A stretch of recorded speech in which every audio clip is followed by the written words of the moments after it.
ఈ రాష్ట్రంలో ఇప్పుడున్నటువంటి పరిస్థితుల్లో చంద్రబాబు నాయుడు పథకాలు ఎలాగ ఉన్నాయో అందరూ చూస్తున్నారు కదా. లిక్కరు కూడా అప్పుడు పెంచారు, రేట్లు పెంచారు అన్నారు. ఈరోజు లిక్కర్ రేట్లు ఏమన్నా తగ్గినాయా చెప్పండి? ఎక్కడ కూడా చెప్పుకోవడమే కానీ మహిళల పట్ల చంద్రబాబు వ్యవహరిస్తున్న తీరు చూస్తున్నారు కదా. కేవలం చంద్రబాబు కార్యకర్తలకు మాత్రం ఎక్కడ కూడా పనిలాక్కుండా మా వైఎస్ఆర్సీపీలో జగన్మోహన్ రెడ్డి చేసినటువంటి తప్పేందంటే పార్టీ చూడం, ఏ పార్టీ అనేది చూడం, కులం చూడం, మతం చూడం.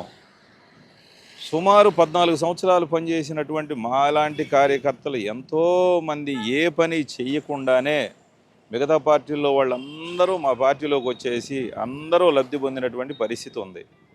మేము పనిచేసి మేము గమ్ము కూర్చుంటే ఈరోజు టీడీపీ వాళ్ళ పరిస్థితి ఏంది?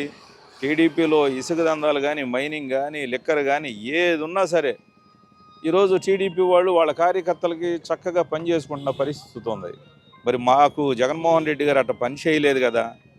మేము బాధపడ్డాం, మా డబ్బులు పోగొట్టుకున్నాం, మా కుటుంబాలు, మా జీవితాలు అన్నీ పోగొట్టుకున్నాం.